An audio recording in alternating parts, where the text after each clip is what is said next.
এই বিএনপি এবং জামাতের যে ইস্যুটা আছে যে এইটাকে কিন্তু ইনস্টিগেট করা সম্পর্কে যে শেখ হাসিনার আপনি বক্তব্যগুলো প্রেস কনফারেন্স উনি যে বলেছেন, আপনি চিন্তা করে দেখেন একটা সুস্থ মস্তিষ্ক, একটু মানে রেসপেক্টেবল ডিগনিফাইড একটা মানুষ এরকম মন্তব্য করতে পারে। আজকে বিদেশে বা ভারত থেকে যারা কথাবার্তা বলছে তাদের সবসময় টার্গেটটা আপনি দেখবেন বা আমরা সবাই খেয়াল করেছি, সেটা হচ্ছে বিএনপি, জামাত এবং শিবিরকে কিন্তু আলাদাভাবে দেখা হয়।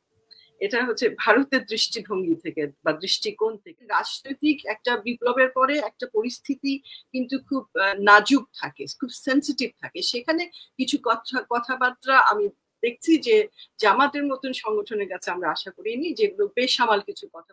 আসসালামু আলাইকুম, ধন্যবাদ হাসিনা, ধন্যবাদ আবু রুশ, আমার খুব প্রিয় মানুষ, এবং ডক্টর কলিমুল্লাহ, আপনাদের সবাইকে আবার সালাম দিই এবং দেশবাসীকে সালাম।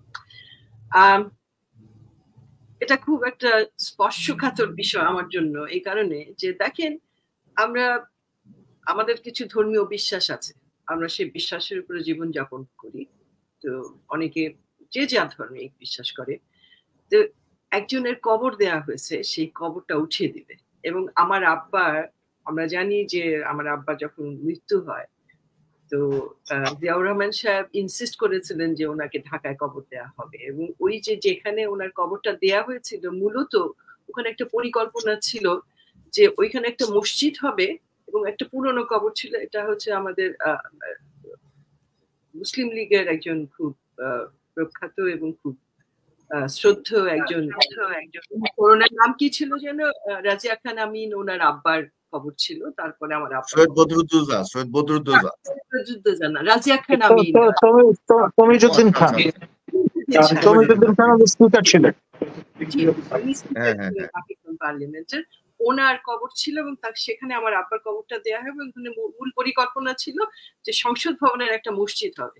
এটা পরবর্তী সময় এসে এরশাদ সাহেব এটাকে পরিবর্তিত করে এটাকে জাতীয় কবরস্থান ঘোষণা করে।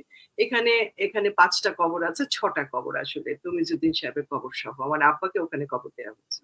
সেই কবরটাও কিন্তু তারা উঠিয়ে দেওয়ার পরিকল্পনা করেছিল। এবং আমি যতদিন ঢাকায় ছিলাম, আমি আমার আব্বার কবর জিয়ারত করতে পারতাম না, আমাকে পুলিশের কাছ থেকে অনুমতি নিয়ে আমার বাবার কবরের কাছে যেতে হতো। তো পুলিশের কাছে অনুমতি নিয়ে আমরা জানি যে আমাদের জন্য কি রকম ধকল সামলাতে হয়। একদিনে ওরা অনুমতি দেন, আমার বাবার কবর জিয়ারত করবার জন্য পুলিশের অনুমতি নিতে হতো। সেখানেও তারা বন্ধ করে রেখেছিল। এবং জিয়াউর রহমান সাহেবেরটা তো একবার ওখানে, ওটা শেখ হাসিনা একজন মানুষ হিসেবে উনি কেমন ওটা বুঝতে হবে। উনি কিন্তু একজন ব্যক্তি মানুষ হিসেবে একটা শিশুর মতন প্রতিহিংসাশীল মানুষ ছিল, শিশুর মতো। ওখানে ওনার কাছে কোনো যুক্তি, কোনো রেশনালিটি কাজ করতো না, বা কোনো দায়িত্ববোধ। একটা মানুষ অনেক কাজ করে না যখন তার একটা দায়িত্ববোধ থাকে, তার কোনো দায়িত্ববোধ কিন্তু কখনো আমরা দেখিনি কাজ করতে। তার ইগো, সে জিয়াউর রহমানের নাম সহ্য করতে পারে, কারণ প্রেসিডেন্ট জিয়াকে সে একটা বড় চ্যালেঞ্জ মনে করতেন। এবং তদ্রুপ ভাবে বেগম খালেদা জিয়া, সেই নামটাও সে সহ্য করতে পারতো না। এবং সে নাকি তার শেষ যে মন্ত্রিসভার মিটিং হয়েছিল সেখানে সে বলেছিল খালেদা জিয়া যেন কখনো এই দেশের প্রধানমন্ত্রী না। এটা নাকি সে বলেছিল, অনেকেই বলেছে যারা সাক্ষী। তো যাই হোক, সেটা মুখ্য ব্যাপার না। তো জিয়াউর রহমান সাহেবের নামটা মুছে ফেলবার জন্য তার অনেক রকমের তৎপরতা ছিল, যেটার অংশ হিসেবে সে তার কবরটা ঢাকার থেকে উঠিয়ে ফেলতে পেরেছিল। একবার তো আমরা জানি যে ব্রিজটা ছিল, সেই ব্রিজটা উঠিয়ে নিয়ে গেল, আরেক জায়গায় লাগিয়ে দিল তার প্রথম শাসন আমলে 1996 সালে, যে তখন নিয়ে এসেছিলেন তখন এটা করেছিলেন। এবং এটা একটার পর একটা তৎপরতা। এবং শেখ হাসিনার যে শিশু সুলভ প্রতিহিংসা নেবার যে একটা প্রবণতা, সেটার একটা ফলপ্রসূ হিসেবে এই কবর উঠিয়ে দিবে। এবং ওই কবরের পাশাপাশি সে এই যে একটা জাতীয় কবরস্থান পরে এরশাদ সাহেব বানিয়েছিলেন, আমার আব্বার কবরটাও তারা উঠিয়ে দেবার জন্য। এই কবর কি করে মানুষ উঠিয়ে নেয়, এবং কত বছর পরে আপনি চিন্তা করেন, প্রায় 40 বছর পরে তারা কবর উঠিয়ে অন্য জায়গায় কবর দেবে। মানে এই যে মন মানসিকতাটা, এটা কোন পর্যায়ে গেলে মানুষ এই পর্যায়ে চিন্তা করতে পারে, এবং এটার জন্য তারা পদক্ষেপ নেয় এবং পদক্ষেপ নিয়েছে শেখ হাসিনা।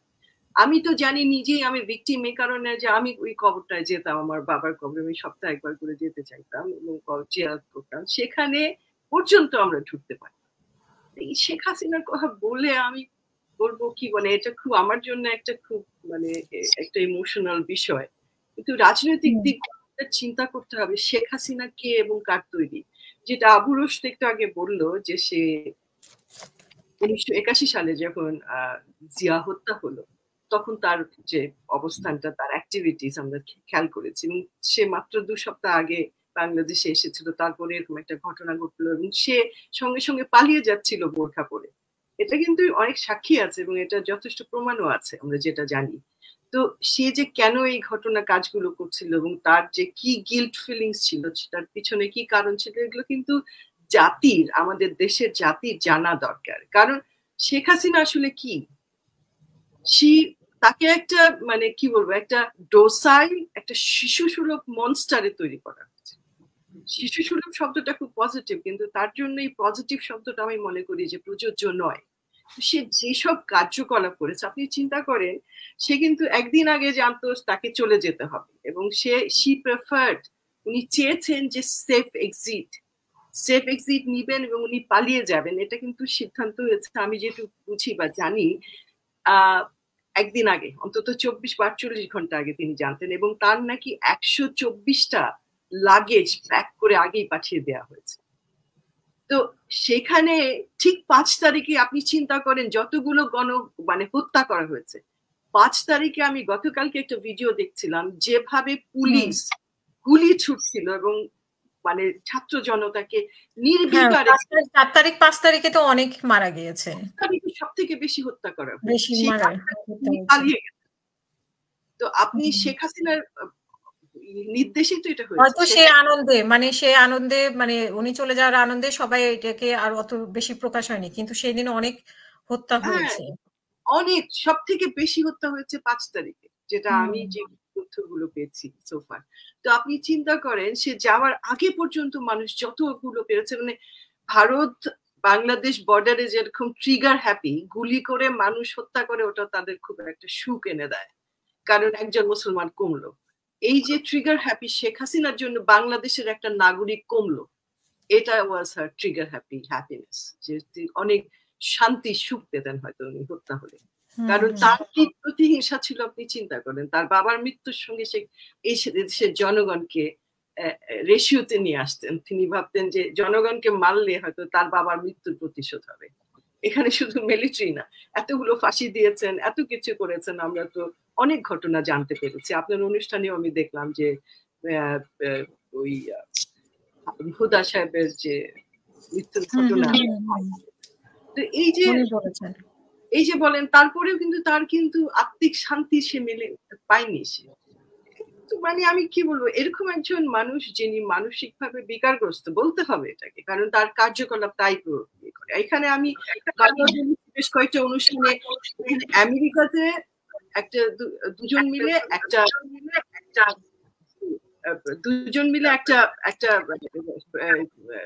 প্রিন্সটন ইউনিভার্সিটি এবং আমার মনে হয় এখানকার আরেকটা ইউনিভার্সিটি, দুটো আইভি লিগের ইউনিভার্সিটি বাংলাদেশের উপর একটা পেপার তৈরি করেছিল। সেই পেপারে শেখ হাসিনার উপরে তাদের একটা প্যারাগ্রাফ ছিল, সেখানে তারা বলেছে যে তার যে কার্যকলাপ এবং অ্যাক্টিভিটিস থেকে বোঝা যায় যে সে মানসিক ভাবে সুস্থ নয়। তো এগুলো বলার পিছনে মানে অনেক কারণ আছে, মানে যৌক্তিক কারণ আছে, যেভাবে তিনি প্রত্যেকটা তার বিষয়গুলোকে যেভাবে, বিশেষ করে আপনি প্রেস কনফারেন্সে ওনার বক্তব্যগুলো দেখেন। বেগম জিয়া একজন খুবই সম্মানী ব্যক্তি ছিলেন, তিনি এদেশে প্রধানমন্ত্রী ছিলেন এবং সম্মানের সঙ্গে উনি প্রধানমন্ত্রিত্ব পালন করেছেন, সময়টা অতিবাহিত করেছেন। সেই বেগম জিয়া সম্পর্কে যে শেখ হাসিনার আপনি বক্তব্যগুলো প্রেস কনফারেন্সে উনি যে বলেছেন, আপনি চিন্তা করে দেখেন, একটা সুস্থ মস্তিষ্ক, একটু মানে রেসপেক্টেবল ডিগনিফাইড একটা মানুষ এরকম মন্তব্য করতে পারে কি?